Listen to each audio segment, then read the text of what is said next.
हमने लाइसोसोम पढ़ लिया था, गोल्गी ऑपरेटर्स पढ़ लिया था हमने। नेक्स्ट है हमारे पास सेंट्रियोल्स।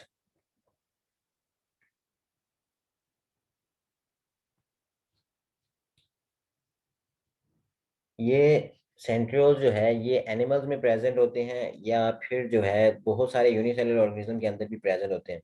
ये हॉलो सिलेंड्रिकल ऑर्गेनेलीज हैं यहाँ पे। सेंट्रियोल ये देखें ना, हॉलो है और सिलेंड्रिकल है। ये देखें अंदर से जो है ना हॉलो है, ये सिलेंडर की तरह की है। ये इनकी शेप जो है वो सिलेंडर की तरह की होती है। माइक्रोट्यूब्यूल से जो है ना, 9 माइक्रोट्यूब्यूल से मिलके बना होता है एक जो है। देखें ना 9 ट्रिपलेट है इसके अंदर। 9 ट्रिपलेट होते हैं माइक्रोट्यूब्यूल के। और ये देखें 1 2 3 4 5 6 7 8 9, ये देखें ये 9 जो है, तीन तीन माइक्रोट्यूब्यूल्स इकट्ठे होके एक ग्रुप की फॉर्म में ये ट्रिपलेट बनाते हैं। ट्रिपलेट माइक्रोट्यूब्यूल इसे कहते हैं। और ये जो है ना 9 मिलके जो है ना हमारे पास सेंट्रियोल बनाते हैं।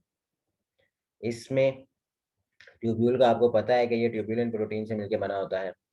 अब एनिमल्स जो हैं इनके अंदर दो सेंट्रियोल्स होते हैं जो न्यूक्लियस के बाहर प्रेजेंट होते हैं। न्यूक्लियस की जो सरफेस है उसके बाहर प्रेजेंट होते हैं। अब इन दोनों को, जो दो सेंट्रियोल्स हैं इनको कलेक्टिवली हम सेंट्रोसोम्स कहते हैं। इनका फंक्शन क्या होता है कि ये स्पिंडल फाइबर बनाता है during cell division. Cell division के दौरान स्पिंडल फाइबर इसने बनाने होते हैं that are involved in the formation of cilia and flagella। उस सेल्स के अंदर ये सिलिया और फ्लैजेला की फॉर्मेशन में भी हेल्प करते हैं। मैं आपको बताता हूँ कि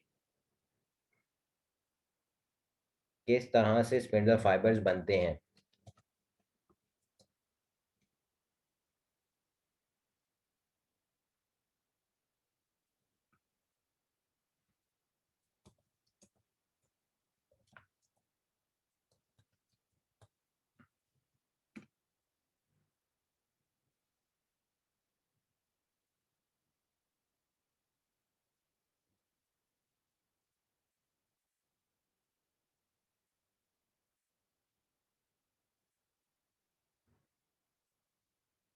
ये देखें ये जो है हमारे पास सेंट्रियोल होते हैं। ये माइक्रोट्यूब्यूल हैं इसके, और ये स्पिंडल है। ये देखें कि ये जो है ये माइक्रोट्यूब्यूल्स हैं। ये जाके क्रोमोसोम के साथ अटैच हो जाते हैं।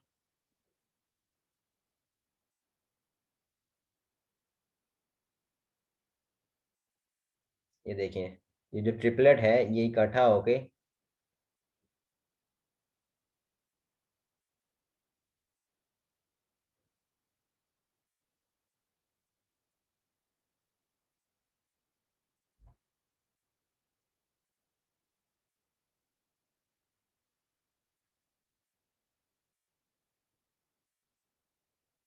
ये सेल डिवीजन जब हो रही होती है उस वक्त ये फंक्शन करते हैं। क्रोमोसोम के साथ अटैच हो गए।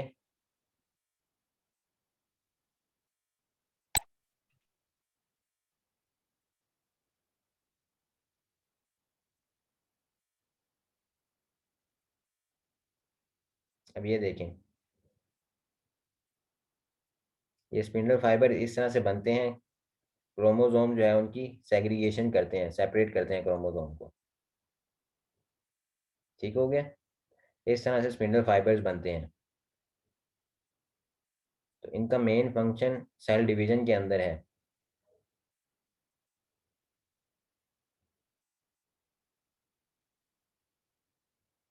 ठीक हो गया। नेक्स्ट है हमारे पास, ये इसका फंक्शन कंप्लीट हो गया कि ये 9 ट्रिपलेट्स होते हैं माइक्रोट्यूब्यूल के। और इसमें जो है दो तरह के होते हैं, ये न्यूक्लियस की सरफेस के बाहर ये प्रेजेंट होते हैं। और इसमें इन दोनों को कलेक्टिवली हम सेंट्रोसोम कहते हैं। और इसमें ये है कि स्पिंडल फाइबर फॉर्मेशन के अंदर हेल्प करते हैं। और इनके दो फंक्शन है इसके अंदर, एक तो स्पिंडल फाइबर फॉर्मेशन होती है सेल्स के अंदर ड्यूरिंग सेल डिवीजन। और दूसरा ये जो है ये सिलिया और फ्लैजेला जो है ना उसकी फॉर्मेशन में हेल्प करते हैं। देन हमारे पास आ जाता है वैक्यूल। अब ये वैक्यूल जो है fluid filled single membrane bounded organelle है। अब प्लांट और एनिमल सेल जो है ना इनके अंदर डिफरेंट होते हैं। सेल जो है वैक्यूल जो है इनके अंदर डिफरेंट होते हैं। एनिमल सेल के अंदर जो है ना डिफरेंट होते हैं, छोटे छोटे वैक्यूल्स होते हैं, फ्लूइड फील्ड या वाटर फील्ड जो है वो साइटोप्लाज्म के अंदर जो है ये फ्लो करते हैं, तो ये छोटे छोटे होते हैं। लेकिन प्लांट सेल के अंदर क्या होता है कि जब प्लांट इमेच्योर होता है तो तब तक जो है ये स्मॉल होंगे, डिफरेंट होंगे। लेकिन जब प्लांट जो है ना मैच्योर हो जाता है तो उसमें जो जितने भी स्मॉल वैक्यूल्स हैं ये इकट्ठे होके फ्यूजन की फॉर्म में उनकी फ्यूजन हो जाती है। उसमें फिर क्या होगा कि ये एक लार्ज सेंट्रल वैक्यूल बना लेते हैं, जिसकी वजह से मैंने आपको कल भी बताया, तो जो न्यूक्लियस जो है वो साइड पे हो जाता है। प्लांट सेल के अंदर जो सेंट्रल वैक्यूल बनता है उसकी वजह से न्यूक्लियस जो है वो साइड पे हो जाता है। प्लांट सेल के अंदर ये वैक्यूल क्यों बनता है, इसने क्या करना होता है, इसने सपोर्ट प्रोवाइड करनी होती है, टर्जिडिटी जो है ना, ताकि ये टर्जिडिटी सेल की टर्जिडिटी मेंटेन रहे। Cell in this state becomes turgid. Many cells take in material from outside in the form of food vacuole and then digest the material with the help of lysosome. अब ये है कि food vacuole होता है, एक तो water vacuole है ना, वाटर वैक्यूल का क्या काम है, उसने टर्जिडिटी प्रोवाइड करना है। दूसरा है एक वैक्यूल बनता है जब कोई फूड पार्टिकल सेल के अंदर एंटर होता है तो उसके इर्द गिर्द भी जो है ना एक वेसिकल बन जाता है, सिंगल मेम्ब्रेन लेयर बन जाती है, उसको भी हम वैक्यूल कहते हैं, उसको हम फूड वैक्यूल कहते हैं। तो वो जाके फ्यूज करता है लाइसोसोम के साथ। Some unicellular organism use contractile vacuole for the elimination of waste from the bodies.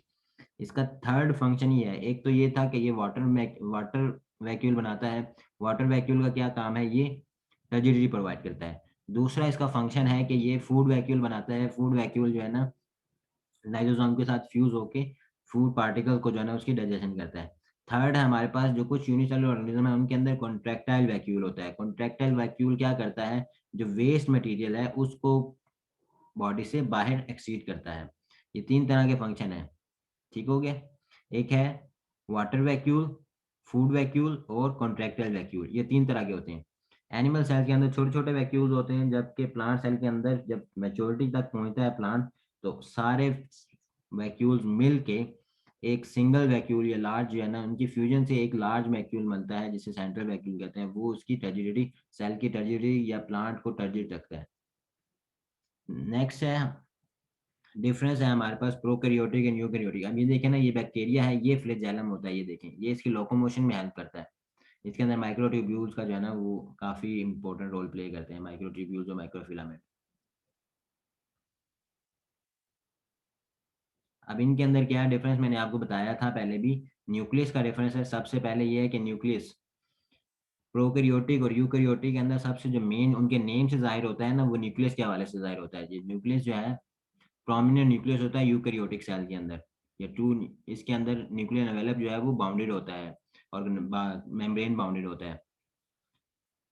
जबकि प्रोकैरियोटिक सेल के अंदर प्रोमिनेंट न्यूक्लियस नहीं होता, और जो प्रोकैरियोटिक सेल्स हैं उनके जो क्रोमोसोम है और डीएनए है ये साइटोप्लाज्म के अंदर फ्लोट कर रहा होता है, ठीक हो गया।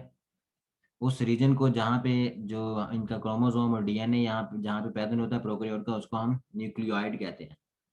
देन हमारे पास है ऑर्गेनेलिज हैं। डिफरेंट ऑर्गेनेलिज की वजह से डिफरेंस आ जाता है कि यूकैरियोटिक सेल के अंदर जो मेम्ब्रेन बाउंडेड ऑर्गेनेलिज हैं, जैसे mitochondria, Golgi apparatus, endoplasmic reticulum है, ये सब चीज़ें, ये सारी की सारी मेम्ब्रेन बाउंडेड ऑर्गेनेलिज हैं।